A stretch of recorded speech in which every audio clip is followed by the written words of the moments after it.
All righty, we are live. Hi, everyone, and welcome to our Victober live show. Hopefully the first of two if schedules work out. But we thought that at the end of the month, if we just did one, we would be here for about 3 hours because we'd have so much to talk about. So in case this is your first time watching, Becky and Bethany are the other hosts. So I guess, Bethany, do you want to introduce yourself? Hi, I'm Bethany, and I love classics. It's probably one of my favorite things to read, and love sharing books with anybody, talking about books with anybody. That's like the best thing when you read a book and somebody else has read that book and you're like, oh my gosh, you want to talk about this book? It's like the best. So this community's been great for that. Yeah, so I'm excited to talk Victober. Really excited. And then Becky. Hello, I'm Becky. I normally read mysteries, but thanks to Kate, the last 2 or 3 years or so, I have been reading more classics now that I've found classics that I enjoy. And I've just been diving into Victober. And because I haven't read as many classics as Kate, I have a lot of options for things that I haven't read, which is very exciting. Yes, it's a whole new world. Anyway, I'm excited. Yes. Yeah. Excellent. And we already have people commenting. So hi, everyone who's watching. We'll try to, hopefully between the three of us, we'll keep up with comments. So Victober reads. So I guess maybe we could just take turns and just go through. I'll get my disappointing one out of the way. Okay? Get it done. So if you watch my Victober vlog, this will not come as a surprise. This is The Trail of the Serpent by Mary Elizabeth Braddon. And sadly, I did not like it. And I had very high hopes simply because Lady Audley's Secret is like one of my favorite books now. And it was like, I had a couple books that were like the highlight of my Victober experience last year. And so I was just like so sure I was going to love this. And I did not love this. And I don't think any of the ladies in the group who read it loved it. So there were 4 in the group who ended up reading it and none of us did. And it was especially disappointing because the first 6 chapters, it started out so strong. It has a really interesting detective who's mute, and progressively throughout the book gets better and better at sign language, which is really cool. And so he's just really has so much personality and has a really interesting way of looking at the crime and thinks outside the box. And I loved his character, but there was so little of him.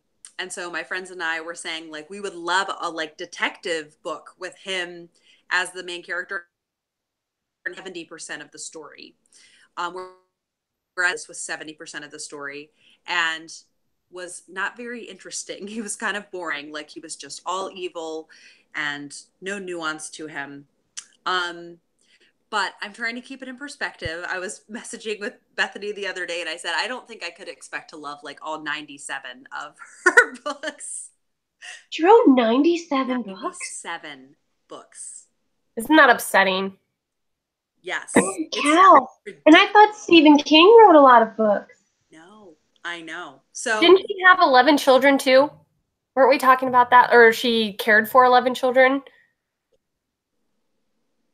I can't remember if it was 11. I know she lived with a man who, yes, Are You Still Reading says 97 is impressive. I can't imagine just thinking of the plots alone besides writing the actual book. But she was living with a man who had, this is so Victorian, a wife locked up in an insane asylum.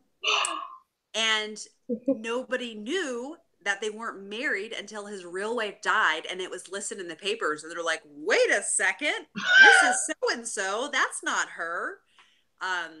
So yeah, it was very scandalous. So scandalous. So I think a lot of children, and maybe 11. I just feel like 11 would have stuck in my head. That's a lot. So anyhow, yeah, so it was just kind of all over the place, but I think especially you ladies will understand as mystery lovers, when you're reading something that's like very early in the genre, it's going to be really kind of rough and kind of not as polished as a lot of mysteries that we read. And so I think I like mysteries a little bit farther along in the evolution. But also, Kate from the novel Nomad pointed out, well, at least with Lady Audley's Secret, we know she like really honed her craft. So I think I definitely think I will enjoy some more of hers, because I've got 95 more to try. Wow. A lot aren't accessible though. Yeah. So anyhow. So yes, that was my first one. So who would like to go next? Bethany can go next. Oh, okay. No, good. I read The Haunted House, which was a collection of short stories. I don't actually have the physical copy. I read it on Hoopla on my phone, which I think that was the first time I've ever done that, read a book on my phone, like solely on my phone. Usually I do Kindle. But it was really good. It was like some stories were really good, and then some stories were like a little less interesting, or they kind of fell a little flat. So it was kind of good in the sense that like you get to see a mixture of short story writers and see what works and what doesn't. And it wasn't scary. It wasn't even creepy at all. It was like supposed to be a haunted house, but you've got all these Victorian writers who are trying to prove, in a sense, I think, that ghosts aren't even real and that the supernatural isn't a thing. And so their visions or whatever were dreams. And it was interesting, but I really liked Elizabeth Gaskell's. I think it was Ghost in the Cupboard or Closet was what hers was called. And it was also in her short story collection, Gothic Tales, that I read last Victober. It was really good. And it was cool rereading it too. I was like, oh, I'm like, this is my Victober short story from Elizabeth Gaskell. I'm just going to read this every year, I guess. But I enjoyed reading that again. And Wilkie Collins's ghost story was really interesting too. I think he really like understood how to keep the reader sort of on the edge of their seat. And then Dickens, I was wanting his story to be so good. And I was just love like, it. You love Dickens. I was so upset because I was like, I don't get this at all. I don't know where he's going with this. It's a little weird. I don't really understand it. And I think there was like a culture thing involved that I was missing. So I didn't get it, but I don't know. But it was interesting to see them all like side by side. And I think there were 8 stories. So there was a couple other authors mixed in there too. I don't remember all their names, but yeah, it was, I think, a 3-star read for me. Just a mixed bag of stories. Some stories I would have rated higher than others, but yeah, it was a good first read for Victober. Nice. Yeah, and so it was not an overarching plot. It was different stories involving haunted houses. Well, sort of. I mean, I think he tried to tie it together because Dickens like began with the introduction that he's like going to a haunted house and he can't keep any help because everybody's scared of this house. So then he invites his friends to come stay there with him. I think it was kind of just an experiment to prove the house wasn't haunted. But so they all stay in different haunted rooms and then they tell their story to the rest of the group. I see. But they're standalone stories too. So I think they just each wrote a story and then he kind of threaded them together a little bit towards the end, just kind of like at the beginning and the end, Dickens contributed like the first and last chapter were like what tied the whole story together, so to speak. It sounds sort of like House on Haunted Hill meets Clue meets Canterbury Tales. Yeah. Wow. Yeah. Which I haven't read House on Haunted Hill. I haven't read it, but I saw the Vincent Price. I did too. It's like so over the top, but it's very. I loved it. It was really fun. Oh, Maria Laura Alvarez says Lady Audley's Secret is amazing, but I didn't like the movie adaptation I saw. Yeah, so I have not seen the movie adaptation, but it's on YouTube, and so I do think I want to watch it. Because it's not that long. So even I'm just about period dramas, especially like adaptations of books I've read. Like I'm just too curious. Yeah. Like if I know it's not going to be that good. Like I knew the Keira Knightley, Anna Karenina I was not going to like because my sister and I have very similar taste. She was like, "You're not going to like it. It's awful. It's really annoying." And I was like, "Yep," but I read the book, so it's my treat. And it's like much less of a commitment. Yeah. So yes, Becky, did you want to show and tell? Yes. So I've been very busy this month. I won't go into all the reasons why, but I've been very busy. So I've actually done more audiobook than I was expecting to. And actually, I had to text Kate and Bethany, what was that, a few days or a week ago or something. I was like, guys, I have all these other projects I need to do. I'm only getting audiobooks done. But there's some books that I want to read the physical copy. So I need more Victober audiobooks. Like, what do I listen to? But the first thing I listened to, and I did pick up the physical copy from the library, but I ended up listening to it, was Black Beauty, because I had never read it before.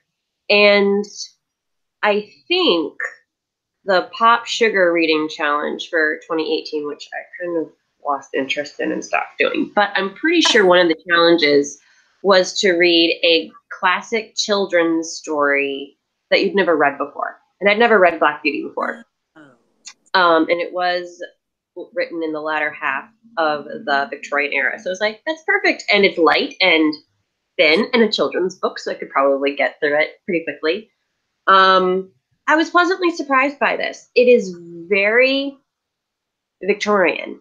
Like, in some ways, it almost felt stereotypically late Victorian, because there are all these moral lessons and lots of like early sense of what we would now call social justice, and like treating animals well, and also that kind of becomes a little bit of how you treat your neighbor and how you treat other people. So anyway, it was really interesting to read because it was a children's story.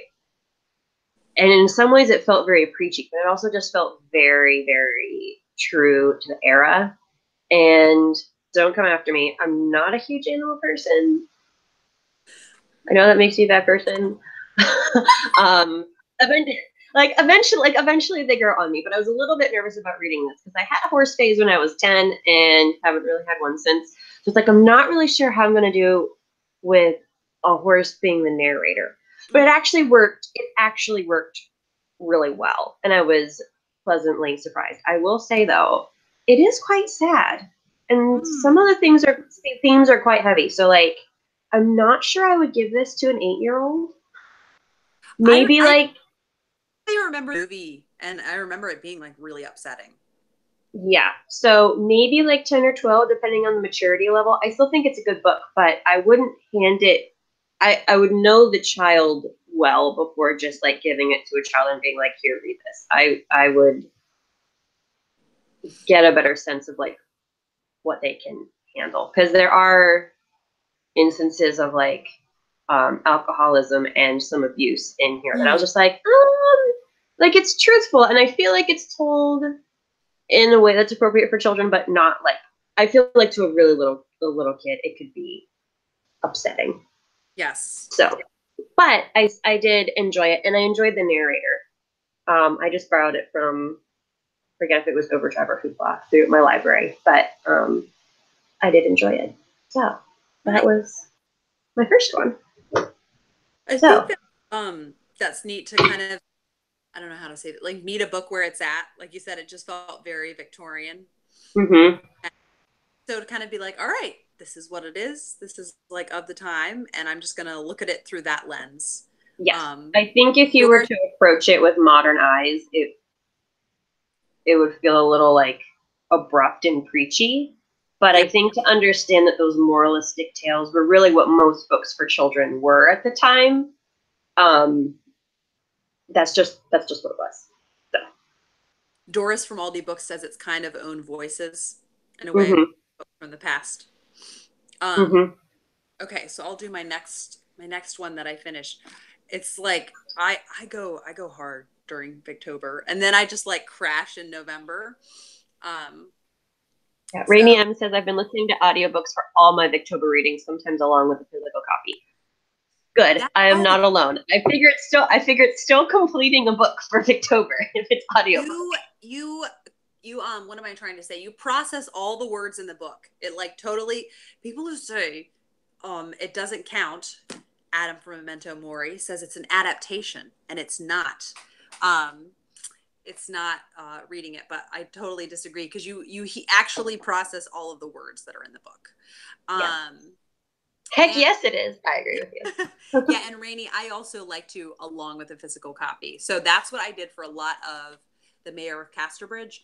Basically, I'm reading so much during Victober, so I do find it hard to like keep plowing through and just reading the physical copies. But also, so the audiobook propels me, but with Thomas Hardy, he has so many like beautiful lyrical quotes, so I don't want to miss those. So I just sit with an audiobook and listen.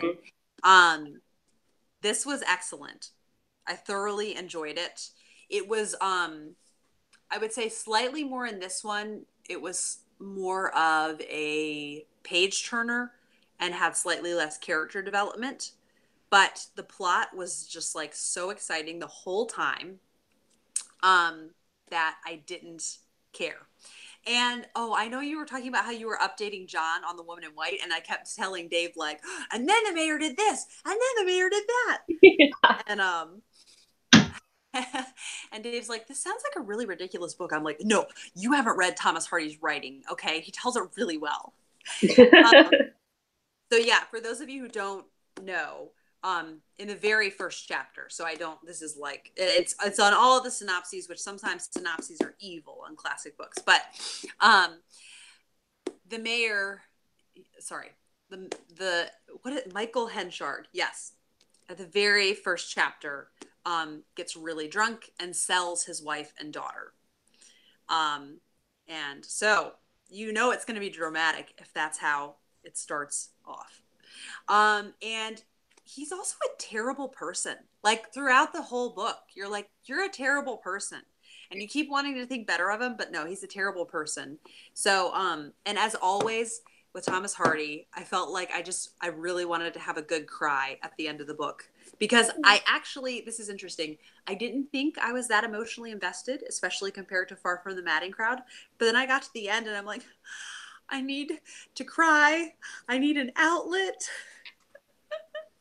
So, definitely enjoyed it, and I definitely recommend it. So, yes. Continuing on with Thomas Hardy, I think, I'm going to get to all of his eventually, but I need some time between them because they're very emotionally taxing. Did you read Tess of the dUrbervilles? My plan is to save Tess of the dUrbervilles and Jude the Obscure for last. Because I'm worried they would just like put me off for years, like reading the other ones. Same. Yes. I was watching Kate the Novel Nomad, watching her last video about Victorian villains.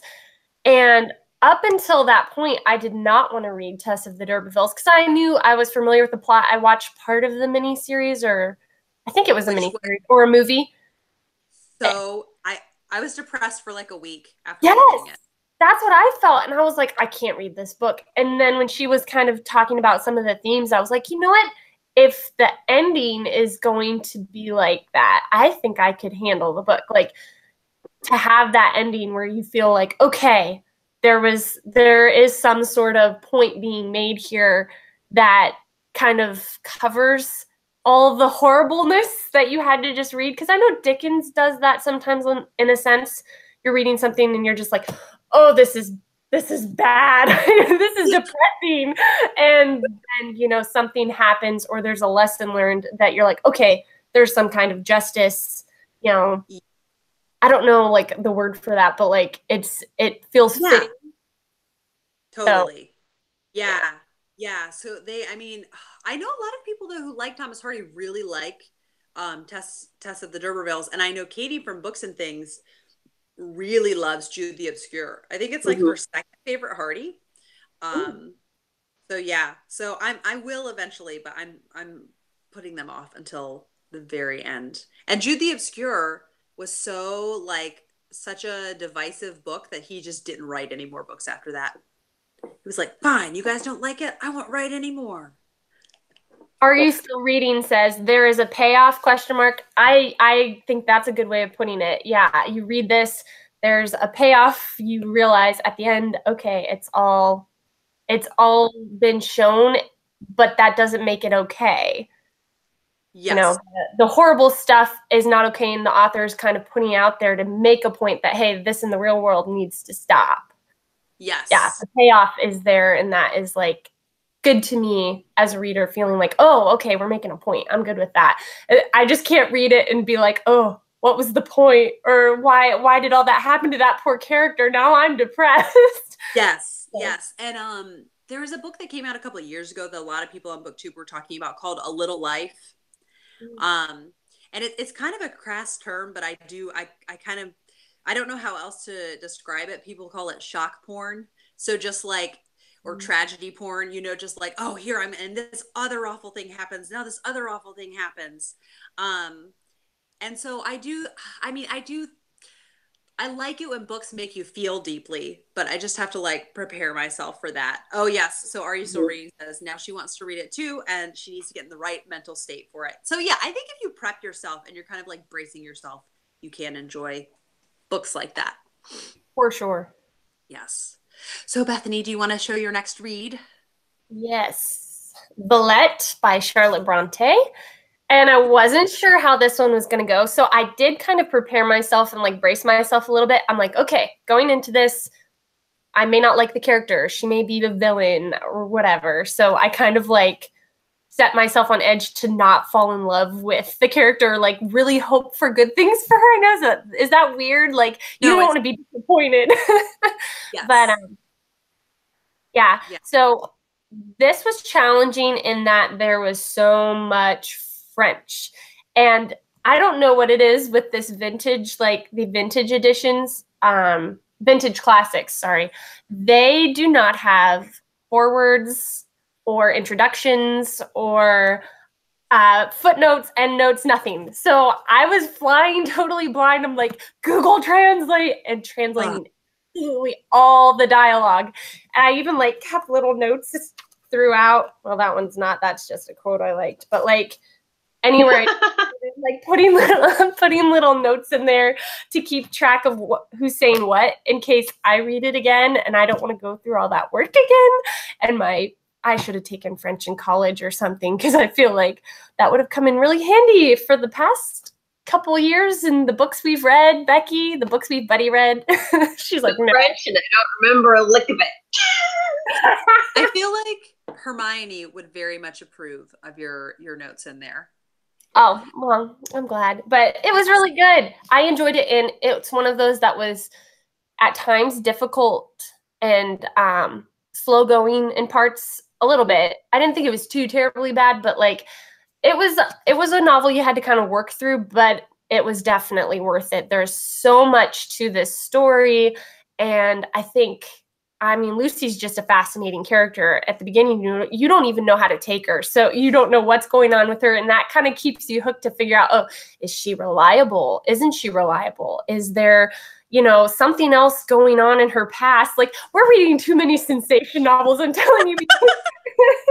We're like, who's this character and what are they after? I mean, simultaneously, I'm reading Desperate Remedies by Thomas Hardy, and that, I'm like, who's the snake in the bush here? Like, who's coming out when you're least expecting it? So it was good. But yeah, like, it's interesting to read. I just think Charlotte Bronte's a genius.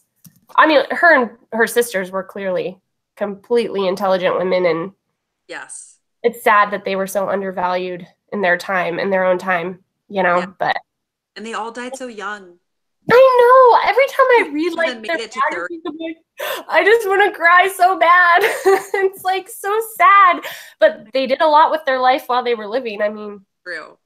I doubt I'll have several amazing novels out, by the time I'm in my 30s or 40s. So yeah. So I guess I don't know how else to ask. It sounds like snarky, but I'm just asking. I thought Lucy Snow was boring. So what about her was compelling to you? I think trying to figure her character out was interesting, because I went into it thinking what she says about herself may not necessarily be true. And so I was really looking at what all the other characters around her, how they talked to her, how they interacted with her, to see like, okay, how reliable is she? And it kind of bugged me a little bit. It might not have bugged Becky, but like her reserve, like if a character was kind of like taking advantage of her or whatever, like she just took it in a way, instead of like putting them off and being like, stop, or standing up for herself. She just kind of was stoic, was the word Becky used earlier. And so I see that would be hard to get through, unless you're kind of like looking at the grand story and not fixating too much on Lucy, because I think that could make you lose interest faster. Yeah, and I think maybe I definitely should not have consumed it via audiobook. No, definitely not. That would have killed it for me. I also didn't like the narrator. That's what will ruin it for me. If I don't like the narrator, I don't like the book. Yeah, and that's really like such a shame, because it could be like a new favorite book, but just because of modern technology, you've decided you don't like it. So I think my hope is that Villette is like Middlemarch, and that I'll like it better when oh my goodness, a big party just started up next door. Big party. And we're in row homes, so like all the sound in the backyards, it sounds like they're like right by your house, but they could be like 5 houses down. It's weird. So sorry. Anyhow, it may be because I think Villette is very much not an instant gratification classic. It's a very slow burner. And so I think I had the wrong perspective going in. So maybe in 2019 I would try buddy reading it maybe too. That was great for me and Becky. Yes, which that's a good segue over to you, Becky. What were your thoughts on Villette? Again, like Bethany was saying, I went into it blind. I was telling Kate earlier, I didn't know the protagonist's name. I did not know really anything, but I knew I wanted to read a Bronte for Victober. Originally, I was going to read Tenant of Wildfell Hall, and Bethany's like, well, I'm reading Villette. I was like, buddy read, I will read it with you. And I'm so glad I did. I was very fortunate. My edition has footnotes, so all the French was translated for me. I just have to flip back and forth between the pages a few times. But I really enjoyed it. Bethany and I were texting each other back and forth, really trying to explore Lucy's character. Kind of who is she? Where is she coming from? Is, like Bethany was saying, we were really debating whether or not she was a reliable narrator. Especially as Bethany was saying, a lot of the characters surrounding her felt very colorful. And it felt as though Lucy was more in the background in this stark contrast. But I think the thing that I enjoyed most about this were the themes and topics in this book were ones that I have not seen myself. Now, granted, I'm still catching up with the classics that I need to read. But there were themes that I had not seen explored in such depth in other Victorian novels. So, like Catholicism, Protestantism. I was telling Bethany, the most I've ever really seen in books will be like, maybe if a book is set in 19th century New York, you might hear something about like, oh yeah, my Irish neighbors and they're Catholic, and it said that they go to mass if the speaker is Protestant, or like a Catholic that says something like, oh, those Protestants, if they weren't Lutheran or if they weren't Baptists or whatever. So I feel like in classic literature, I hear a lot, they're like little jabs at other people, but this goes into much more really exploring cultural differences between Catholics and Protestants, which I found fascinating. Especially because I've never explored it or read a book from this era where I feel it was a much more personal thing, pre-Vatican II. And it's a very European thing. I mean, American, we really like to have freedom of religion and all this stuff. But in Europe, your identity was so much more closely tied with your religion and your nationality, which I also feel is deeply explored in this. And there are other themes, too, that I won't go into right now just because I do feel as though they are heavy. I don't want to totally spoil the book. but I was just reading it. I was like, I don't feel as though I've ever read anything quite like this before. Mm-hmm. And it didn't feel super preachy, but it also felt deeply personal Mm-hmm. to me. Interesting. Yeah. Yeah. And like Bethany was saying, it was a slow burner. There were some chapters that had a lot of French that even though I had the translation, I was flipping back and forth a lot. And so it was very slow going. I just finished it 3 hours ago. So it took me, about 2 weeks to read. Granted, I was working on other things too. But I'm really glad that I read it slowly instead of attempting to power through it. Because I could, in some ways, savor it. And in other ways, I wasn't pushing myself too hard and burning myself out just trying to get through the 546 pages of the actual novel that are contained in here. And that's still, like, compared to the average reader, that's really quick to read a classic. I know. Bethany was, we were talking about how many books we'd read in September. I think it was September, August or something. And we're like, oh, I've only read, this many or this many, which is actually probably more than what a lot of other people read. It's just, for me, September was not a great reading month. Yeah. Same. Yeah. So I guess, I don't know. Like I said, I want to reread Villette, but all of the discussion about Catholicism versus Protestant, it just felt long-winded. And I mean, it's a lot. There's a lot of discussion. There is a lot. And I'm just not, because I'm not a part of Victorian culture, I'm just not that invested. Like, I think it was like a lot of like Catholics would have been shunned. And so it was like a lot more intense then. I think in Ireland it still can be kind of like between, because I think there's like 3% Protestants in Ireland. So, but yeah, well, even, I was just in Scotland and our tour guide was talking about how sports teams over there are so deeply connected with what religion, like which branch of Christianity you identify with. Interesting. Yeah. So I guess when he was growing up, he kind of like rooted for the Catholic team, but he lived in a very Protestant neighborhood. And this guy was not that old. So this wasn't like an ancient time ago. Like, he had little kids.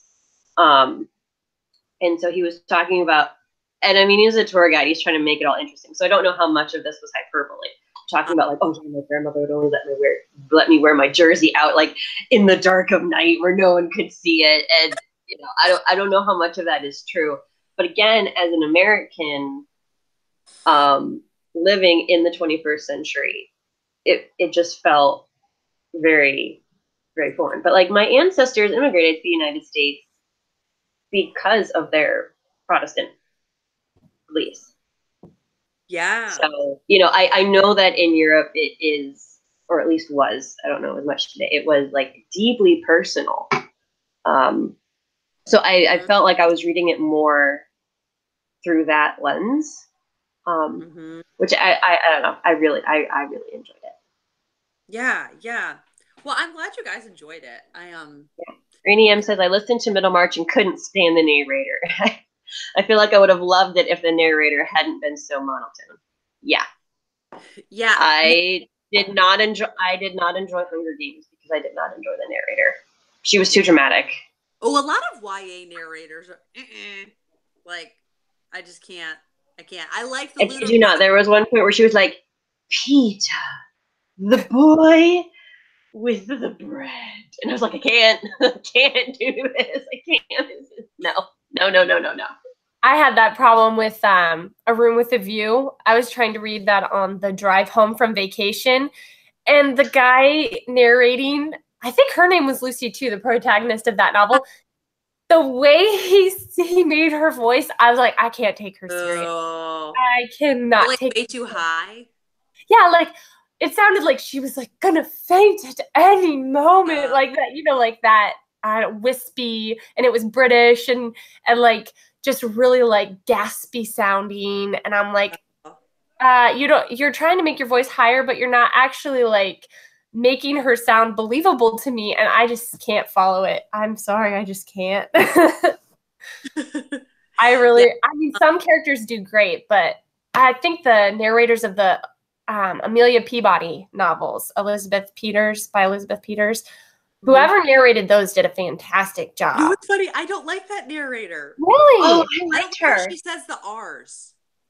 Oh, I've only listened to one Elizabeth Peters, and I've read the others. I remember liking it, but granted, I was going through chemotherapy when I listened to it, so this is so comforting. Pain medications will make you think a lot of things are great.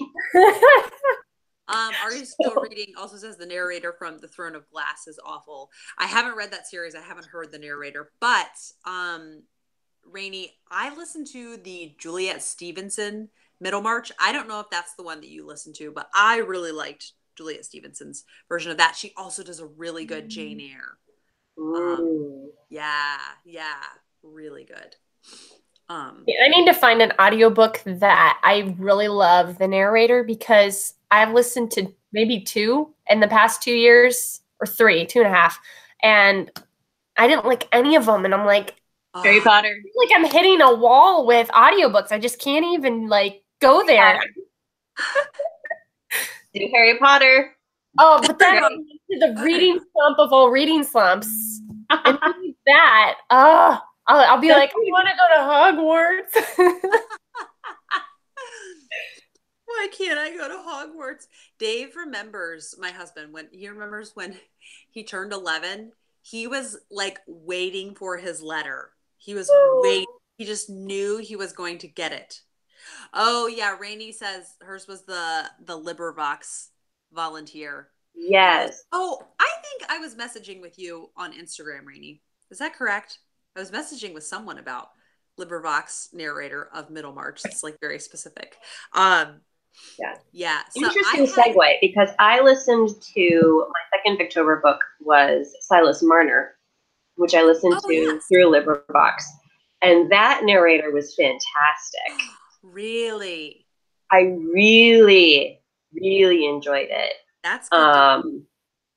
Yeah, I really enjoyed it. I had read Silas Marner in high school, and I remember thinking it would be boring and actually really enjoying it, but I hadn't read it since high school, so it had been a little while. And since one of the prompts for Victober was a novel written by a woman under a pseudonym or anonymously, George Eliot, I was like, oh, I could reread Silas Marner because it's a little shorter than Middlemarch.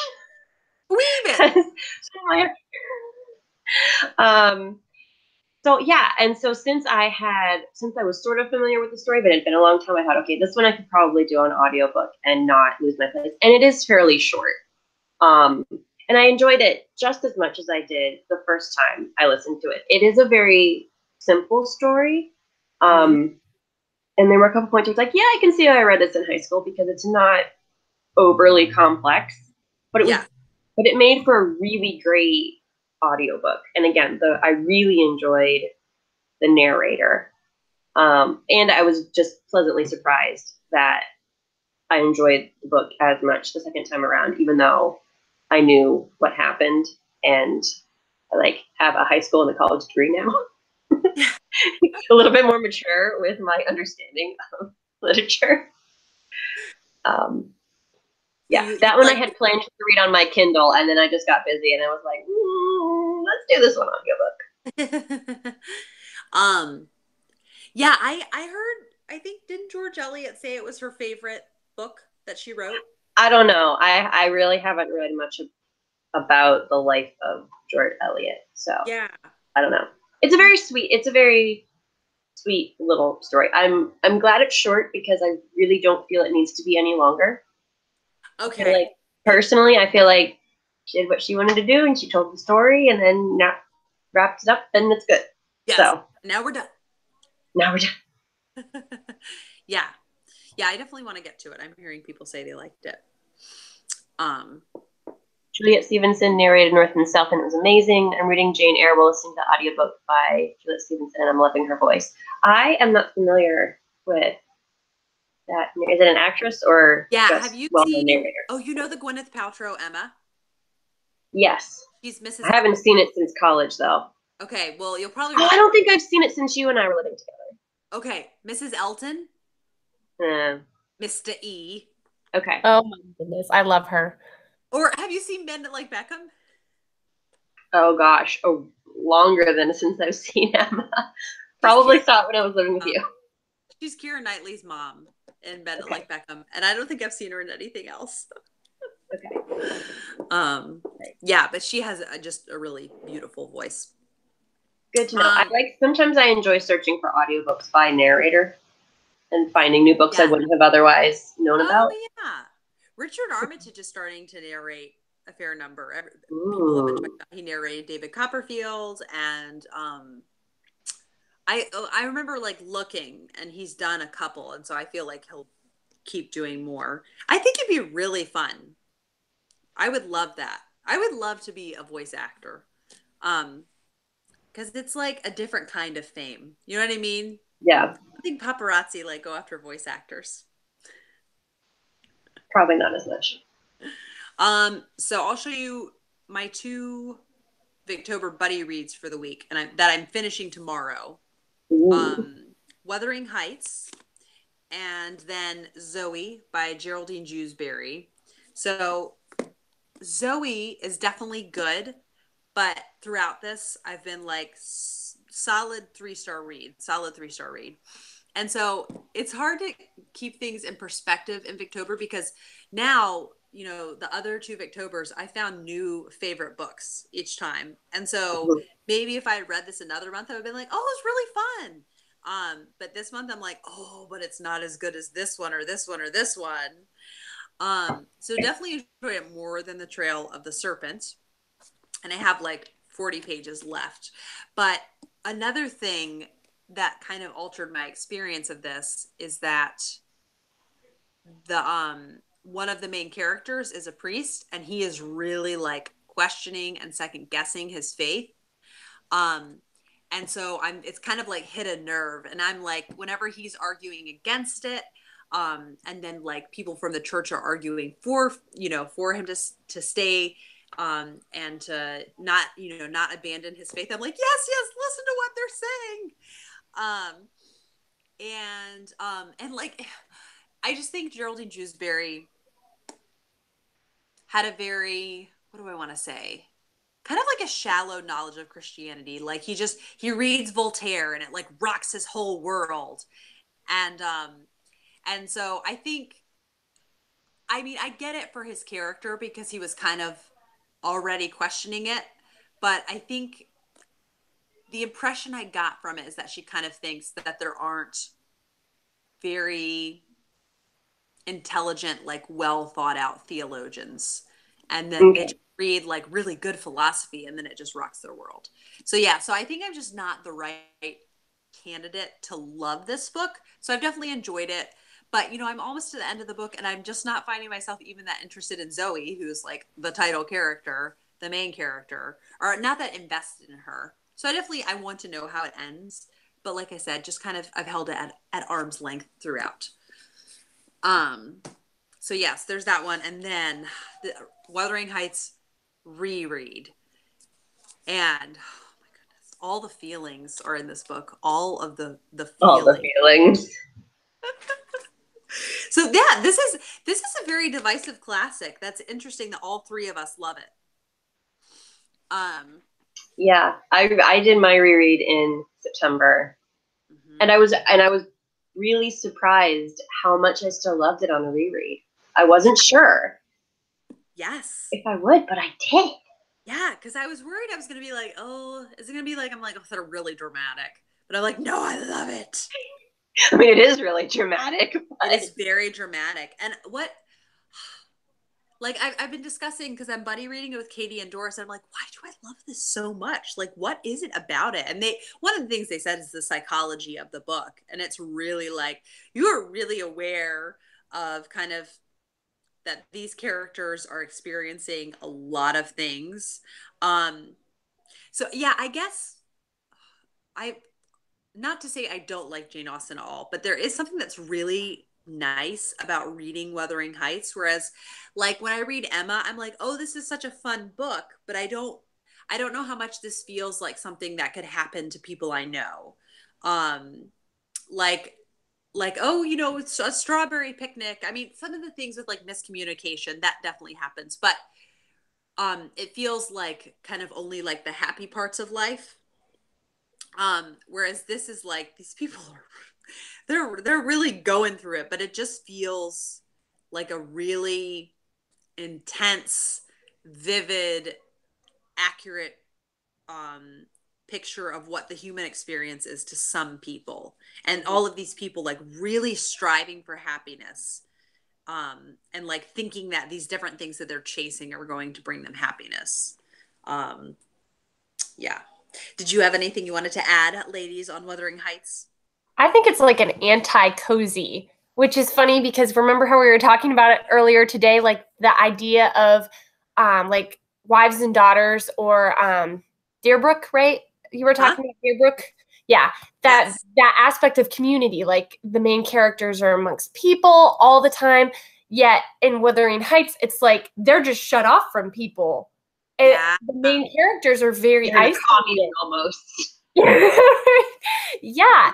So I think that's fascinating about that book, is just like the isolation of it. You've got this narrator coming on the scene and he's like meeting these people, hearing their story, and it's just like there's no one else. There's like no one else, just them. It's very hyper focused on these few people, and you don't get a lot of information from, I guess, like the people surrounding them. Like there's the housekeeper or whatever, but yeah, but you don't. No, you don't. And it's really, it's like you're having to take just these little snippets and kind of put all the details together. Yeah. And I remember reading it for me the second time, I was reminded Wuthering Heights really is a more challenging read because you have local dialect that you're dealing with. Oh yeah. It is a classic, so even generally some of the language is a little bit different. A lot of the characters have the same or very similar names. So even though you don't have many characters, you are dealing with even fewer names. Yes. Which, and I was frustrated I didn't have this in the edition I had the second time reading. The first edition I had actually had like a chart. Oh. Yes. Which was really cool. The second time I read it, granted it was easier for me to follow the characters, but I kind of wished I had that chart to mentally, so I wasn't doing mental gymnastics figuring out who was who. Yeah, whose head is this? Yeah. Yeah, exactly. And okay, which Catherine are we talking about? Yes. Yeah. So I think because it's a challenging read, you kind of have to throw yourself into it. Yeah. And so I feel like it just kind of, you have to put a lot of mental effort towards it. It's not something just like, oh, I'm just going to kind of pick up and like casually read Wuthering Heights. It's like, in order to understand it and concentrate on it, you had to dive in. Like reading it on a plane did not work super well for me. I was reading it in a quiet hotel room. Yeah. There's just such like an emotional power in it. Yes. Yeah. Oh, yeah. I just love it. So then I will briefly, because I'm a crazy person and reading so much, I'll just show these are great. I'm steadily going through the month. David Copperfield and Deerbrook. And I think these are both going to be new favorites. So yeah, I just keep talking up Deerbrook, and then I get nervous after I've talked about it, and then I read 2 more chapters, and I'm like, it's just so good. It's just so good. So you know how I was saying how much I love Victorian novels with female friendship, and I was, wanting more, my repertoire, and this is totally delivering. They totally have a Marianne and Eleanor Dashwood from Sense and Sensibility like dynamic between them. And it's very interesting because it plays out differently in this one. So it's really, that's just very interesting to see. But yeah, like Bethany mentioned earlier, there's just lots of scenes of all the characters together. And so like kind of reminds me in that aspect of Little Women. And I really like that, just getting to see the characters interacting, like they go ice skating and they have like picnics and all of that. But what's really special about it, that I think is special about Wives and Daughters, is that there's still a lot of the human experience in it. So there's lots of really sad moments, but then there's just these moments of just like huge elation. And so it's very like all encompassing in that it's just a lot of life is ups and downs. Life is not all happy or all sad. And I really like that. So I am, it's definitely taken an interesting turn of events. And so I'm really curious how it's going to end and how kind of, I don't know how happy the ending will be. But I'm hoping it will, I'm hoping it will be okay. So we shall see. And then this is very weird how I experience Dickens, but I either like his books or I don't like them. So there's like 3 that I'm like, yep, don't like those. And then 4 that I'm like, yep, I really like those. There's no like in between Dickens for me.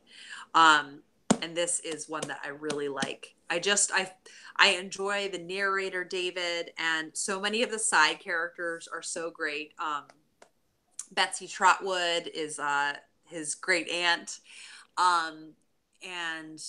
Like when she came the night that David was born, and she said to the mother, like, you're going to have a girl, right? And she's like, well, I don't know. She's like, no, you're going to have a girl and you're going to name her after me and she'll be Betsy Trotwood. And then later on, when David is staying with the aunt, she'll talk to him. She'll be like, well, you know, your sister, Betsy Trotwood, wouldn't have done that.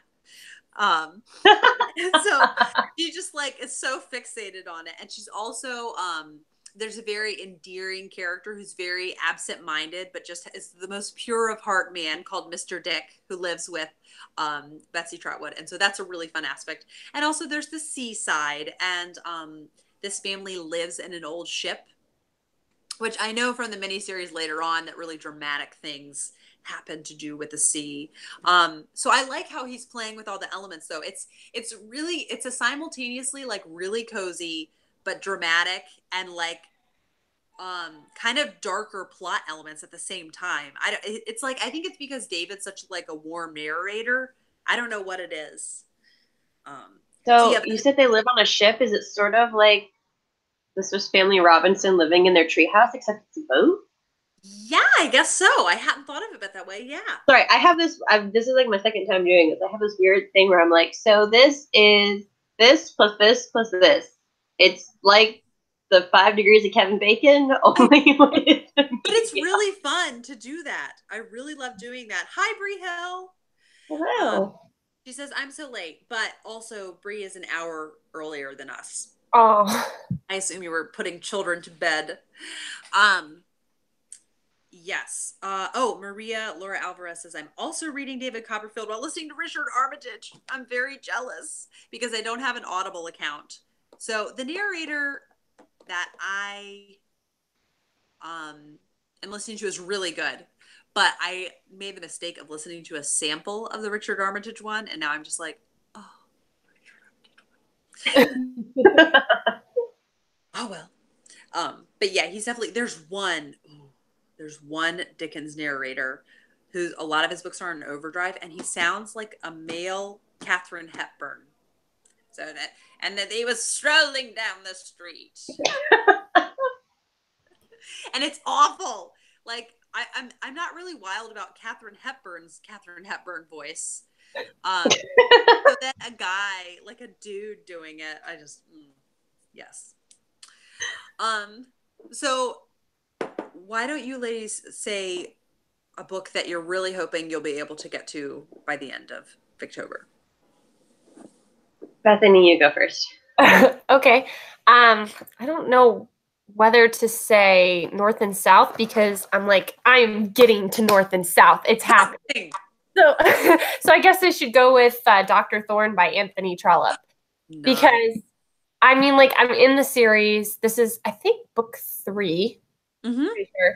And I didn't like Becky said on her Instagram, the warden is dull. It's kind of I said on Goodreads, not Instagram, but Yes. Oh, sorry. Yeah, social No, that's media. okay. So much social media.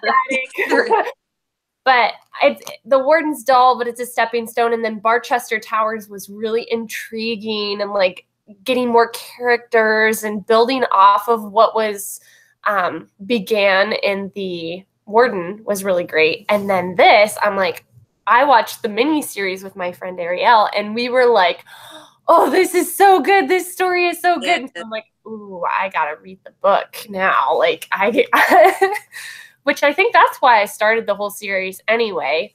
I think I had seen Ange and Katie from Books and Things both talk about is it Barchester? Barsetshire?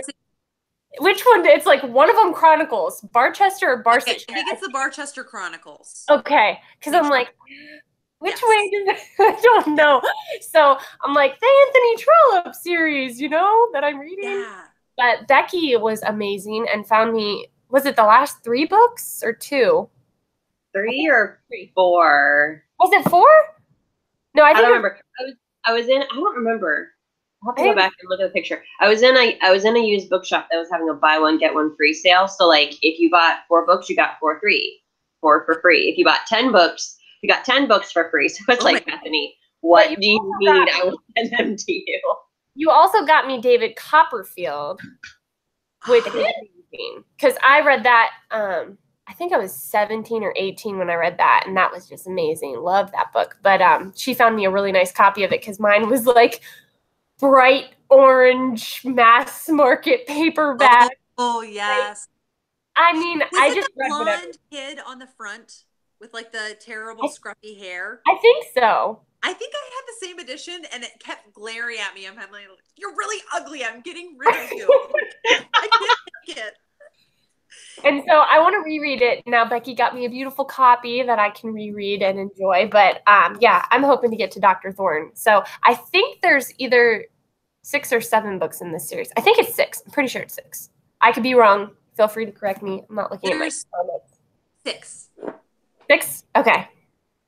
So I'm really looking forward to continuing on with that. So it's big, but I think it's one of those that would probably go fast for me if I'm really interested in the characters, and it's like a social, a lot of social situations and a lot of dialogue. It'll go fast. Yes, it's very, very engaging. Fun chatting. So are you still? I'm like, we got lots of comments going on. North and South was so good, and I'm really enjoying Cranford this month. I cried after reading chapter 4. Oh, I'm gonna like rack my brain. I'm gonna have to look it up. Are you still reading? Are you planning on watching the miniseries? Because that makes me cry in like 4 different places every single time I watch it. And then Rainey says she's hoping to get to Wuthering Heights, and then maybe The Tenant of Wildfell Hall. So going on a little Bronte tour. Yeah, I gotta confess that The Tenant of Wildfell Hall, I love the first part and the last part, but the middle part I could do without, which is rather a shame. But I know Libby Stevenson, I don't know if you watch her YouTube channel, she said the same thing. Becky, did you? Oh, no, you didn't yet. Your book that. No, I was going to read it, and then Bethany and I decided to buddy read Villette. So it is still, and I haven't decided if I want to squeeze it in this year. Huh? Tenant of Wildfell Hall, are you talking about? Yeah. Okay. Yeah. So I haven't decided yet if I want to squeeze it in later this year or if I want to save it for next October, just because I did read Wuthering Heights, and I was like, do I really want to binge the Brontes? Which would be great, but then I might be sad if I read all of them, and then I can't see the other ones. So I haven't decided yet what I'm going to do. But, I mean, you did find yourself, you were surprised at how much you enjoyed rereading Wuthering Heights. True. So. True. Yeah. Okay, and Are You Still Reading says she's planning on watching the Cranford miniseries. And then Are You Still Reading, there's also Return to Cranford. Which I thought they had just like made up stuff in Return to Cranford. But then I read Cranford, I'm like, oh, this is all stuff that's also in Return to Cranford. What's the funniest part is there's all these like interweaving little stories, like little vignettes. And the ladies who wrote the screenplay for Cranford, they had like all the like plot points on little note cards, and they had them all lined up. And then they made, they had decided, oh, we're gonna put this person with this person, and they got to their ending note cards, and they saw they had married the same person off twice to like a different character. So they had to pick a new one. There's like so many, because of course I've fallen behind on my TBR, because my TBR was like, it was inhuman. Yeah. Which now I'm and it's funny, I'm like totally not bummed, because I'm like, the books will still be there. And last year I didn't read as much Victorian literature after Victober as I was hoping. So I'm like, I'm just going to change that this year. I'm going to try to read like at least one a month, if not two. So anyhow, but I have to say, I think the ones that I was supposed to have also read this week, I don't know what I was thinking. Anyhow, Grania by Emily Lawless. That's the one about, it takes place in the Aran Islands, and the main character is Grania. And one, it's an Irish author, so that will be cool. But also, the first paragraph just kind of took my breath away. And I read it when I was, getting ready for my video, and I read it like 3 times in a row. It was just so beautiful. And so I really like classics where the landscape is a character of its own.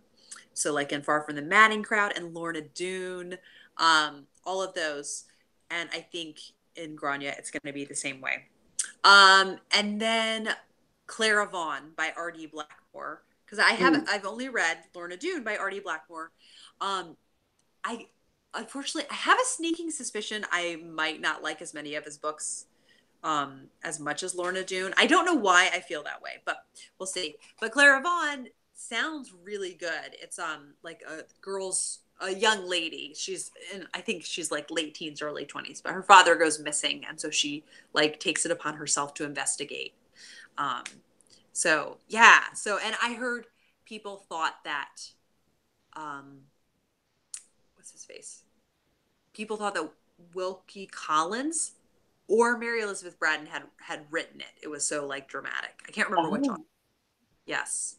So I do briefly just want to touch on an event I had last night, and then Becky's going to tell us about some Scottish. Well, and I also need to talk about my book I also want to finish. No, go ahead. Go ahead. Oh, did you finish it? Oh, okay. So no, a book that I want to finish before. Oh, okay. I'm sorry. I didn't realize you hadn't said yours. No. It's okay. You can finish because mine ties in with other stuff. Okay. So, you're right. Okay. It'll be a good segue. Okay. Yeah. So I wish I had the program with me, but I don't want to like walk all the way over there. But I put it on my Insta story. So I run a Victorian book club, and we call it Literary Parlor. And I had the idea, because Victorians love ghost stories, to do, we called it Spooky Literary Parlor. And Becky visited last week, and she got to see the mansion. It was so delightful. And the staff there is absolutely lovely. And guys, I wish you could see how much they love Kate. Like, you ring a little doorbell when you get to the door, they open the door, and they're like, hello, and then there's not Kate, and they're like, oh, it's you! And they were so excited. And they just kept telling me about how wonderful Kate was. I was like, yes, I know, I'm friends with her. I think she's pretty wonderful too. They are very enthusiastic. I think it's also because I'm like, there's not as many young people like involved with the mansion. Yeah. So yeah, so then we it was really, really cool. So, and Diana decided she was going to do 24 tickets, and sold out. And yeah, so that was really fun, and it was neat, the variety of stories. There was one lady who did a story by Camille Saint-Saëns, and that was called The Dance Macabre, which I think you guys would really like that story. Yes, it's very like fun and spooky at the same time. Yeah, and so she also had music playing in the background, which was really fun. Yeah, and then somebody read an M.R. James story called Lost Hearts, and I had never read M.R. James, and this was creepy. It was super creepy. Somebody read The Cask of Amontillado by Poe, and she was really fun. You could tell. She said, Poe's just like my absolute favorite, and she did a great job with that. And then I know I'm forgetting a couple, but I read The Phantom Coach by Amelia B. Edwards, and I'm really excited about this author because I found out she is the inspiration for Amelia Peabody. I knew you guys were going to be excited. And she was this Victorian lady who she wasn't married. But I was so excited to find out about this because I am combining like a Victober book, but I'm doing it during Nonfiction November. She wrote a travel memoir called 1,000 Miles Up the Nile, and she talks about all of her travels. So I'm like, I have to read this. It's the inspiration for Amelia Peabody, and it's a Victorian travel memoir. Very cool. Yeah.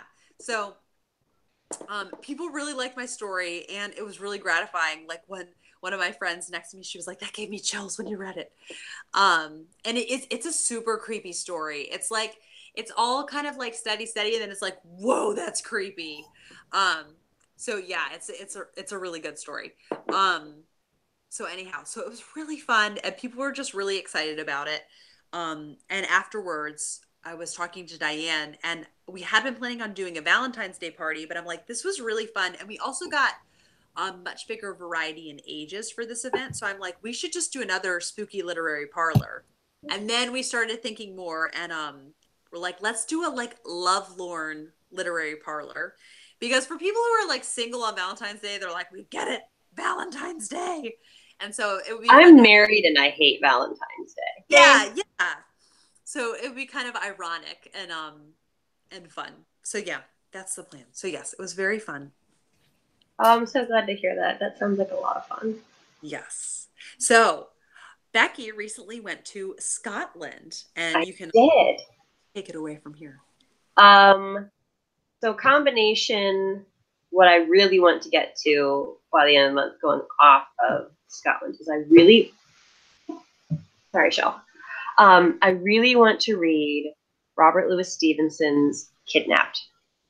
My husband and I listened to the audiobook for Treasure Island maybe 3 years ago on a road trip.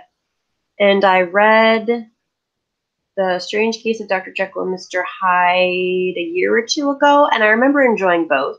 Mm-hmm. Kidnapped is another one that I really know nothing about.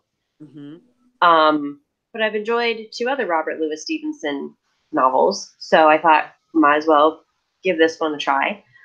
Haven't seen the Disney movie with, I think, James MacArthur from Hawaii Five-0 in it, original Hawaii Five-0. I remember like seeing trailers for it. Disney movie. Huh? I said I'm surprised you haven't seen the Disney movie of it. No, I watched him in Cecily Robinson all the time. I still need to read Cecily Robinson. But that's Swiss, not British. So yes, yeah.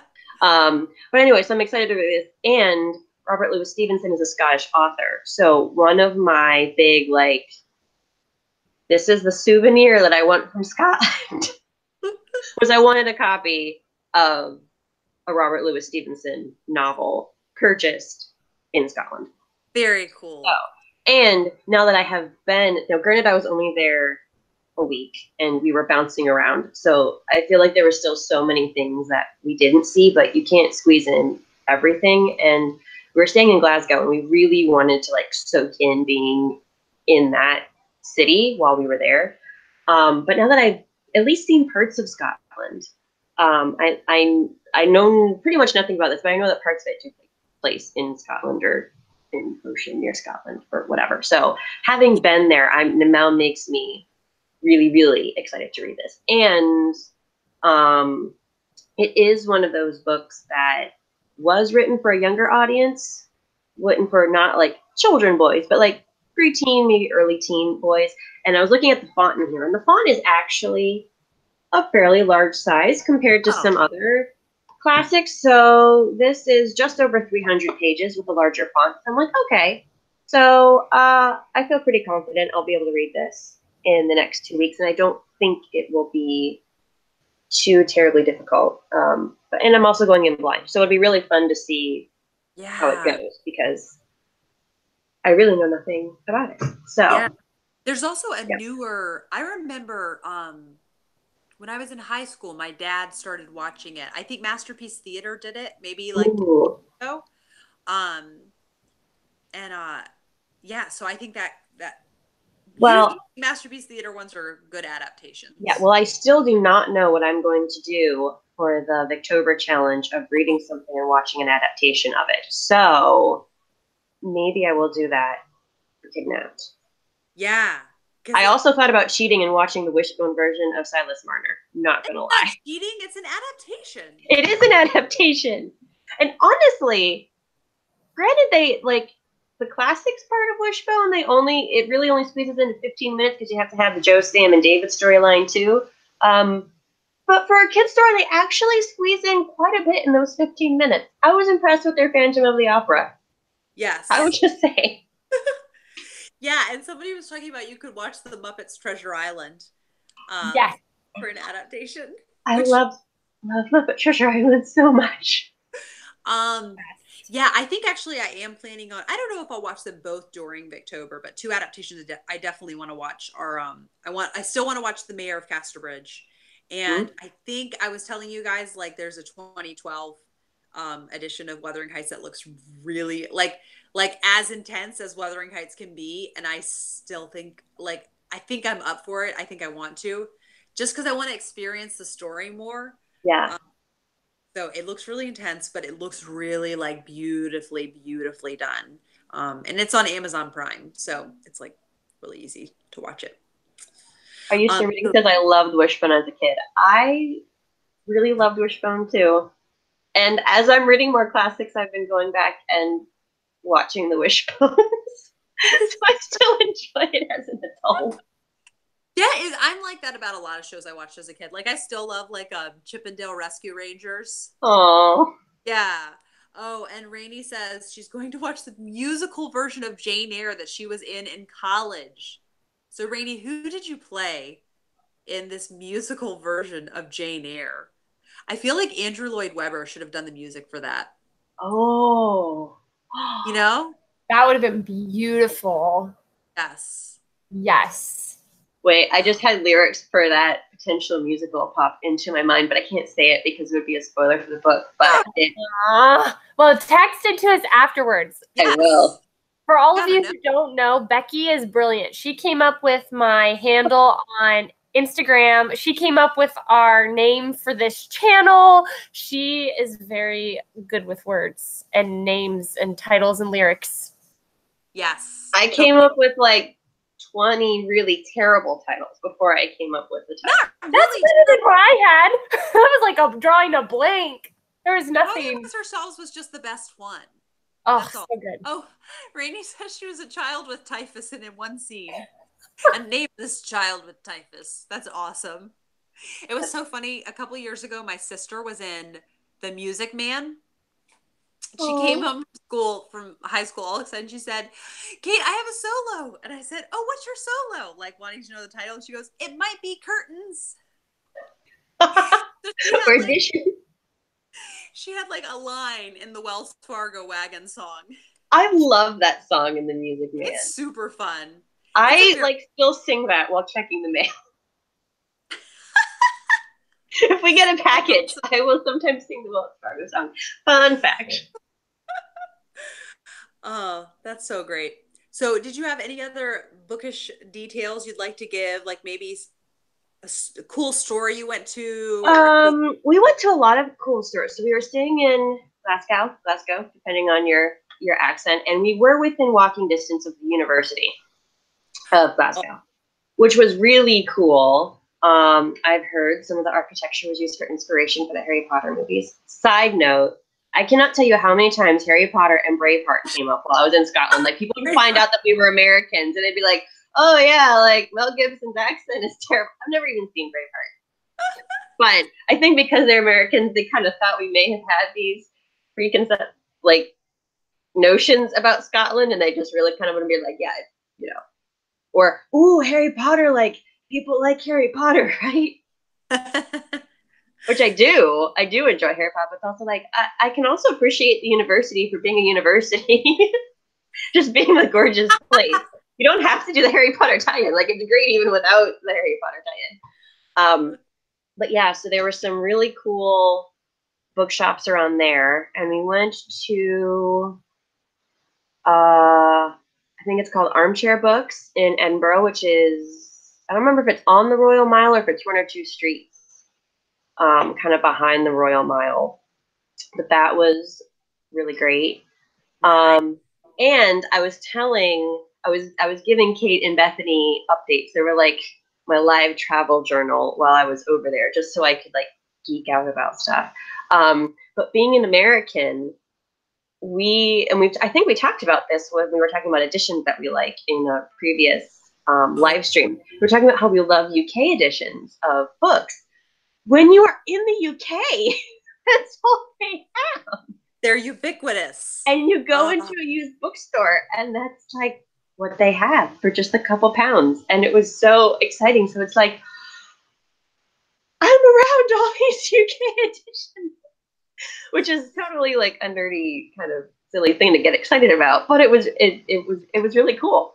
I would be so excited about it. See all these things that I would have been excited to find in the United States because they're more scarce here. But over there, those are just the editions that they have. So that was fun. Also, just the landscape was gorgeous. I mean, I was raised in the Midwest, which is very flat. So to go up and see like the mountains and the lochs and the Highlands of Scotland, you're just like, it's not cornfields. It's very, it's very different. It was absolutely gorgeous. Also, things are much older there. We visited the necropolis, which is a Victorian cemetery, but it's behind a cathedral that was built in, I think, 1132.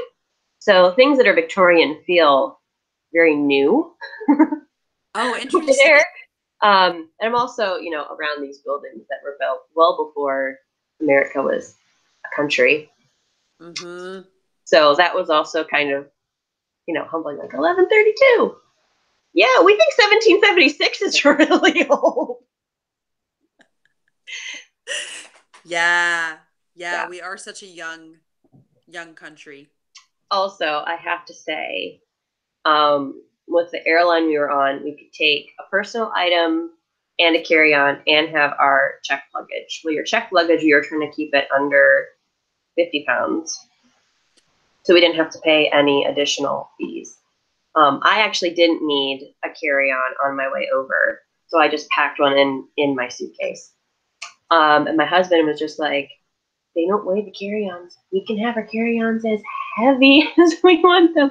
We had an empty bag. So on the way home, we each had a personal item and a carry-on filled with books. That's awesome. And we just threw all of our clothes and everything else in our checked luggage. That's how vacation should be. Exactly. It was funny. Like, John's only souvenirs were books. That's so great. All but one of my souvenirs for me were books. Have you guys read the Penderwicks series at all? No. It's a really like charming children's series, and it's written modern day, but it feels like it was written about like 1950s. Oh yes, I've heard of it, but it's very classic. It rings a bell now, but I haven't read them. Yeah, and so when I love it. They go to a beach house. Yeah, I think it's a beach house. It's in New England. For the summer, and they have like a huge crate, and the dad's like, all right, we can fill the crate with books, but it's got to all fit in the crate. And so I just love that he wants there to be space for it, but he's also like, we can only there's 4 girls, so they can only fit so much in it. So yes, well, I guess maybe we've been talking for almost an hour and a half. Wow, we just 3 people. We just get going. Yep. Especially because we're reading a lot this month. So yeah, and we have lots of feelings about Victorian literature. Well, it evokes so many feelings. I was gonna say these books are very emotional. Like, I was thinking, I think after reading Wuthering Heights, and Kate, you were talking about, I think you were saying some of Thomas Hardy's books are kind of depressing. Considering that the Victorians really valued morality and like pleasant, happy niceties, a lot of their books are quite depressing. They like their novels. Yeah. Oh, yeah. Well, they also love Shakespeare. And Shakespeare has a fair number of tragedies. So I think, yeah, it's, I wonder if I would be interested, and it's probably really hard to like get the like data on this, but like how many like depressing books come out nowadays? I don't know, that are like really tragic compared to I don't know. Yes. Are you there is a lot of death?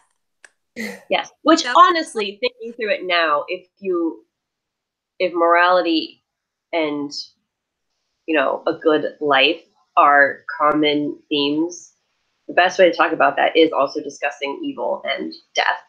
So I guess that kind of makes sense. But there were so many topics that were technically taboo. So, nice either. I don't know. I just find it an interesting yes, contrast. Totally. So, there was like a final thing I was going to say, but I was going to say, so, like this, it's like lots of feelings after these books. So I've decided my like Victober ending tradition is that I'm going to read like modern mystery at the very end. Like fun. Last year I started Halloween Party by Agatha Christie on Halloween, and that was like, I was like, oh, it's so fast and easy to read, and the dialogue is just like flying by. So it's obviously like I adore Victorian literature, but I read a lot in the month. So it's fun because just mysteries are really just so satisfying. So I have no idea what I'm going to read in November. I'm already like, do I carry Victober over into November, or am I going to need to just switch gears and read like, I don't know, some memoir or something that's totally opposite end of the spectrum? Yeah. I don't know. I think nonfiction November is like a great chaser to Victober. Oh, and there's a book that might interest both of you. I think I meant to like tag you on Instagram, but it's called Meg, Jo, Beth, Amy, and it's about a woman and her like experience of reading Little Women, and I think maybe possibly different reader testimonials of what Little Women means to them. I think. Oh, that's what it. No, she talks about why it's an enduring classic. Wow. That would be cool. Yeah. Have you read Little Women, Becky? Yes, I've read Little Women a couple times. I thought so, but I couldn't remember. Well, I hope you ladies have a good evening. I probably should. I think it's on my shelf somewhere. Hiding up there. Yes, so we will try to coordinate and find a date to kind of summarize the next 2 weeks, or 2.5 weeks, I guess, technically. But yeah, I hope everyone's enjoyed it, and we will see you guys back for another live show soon. Good night.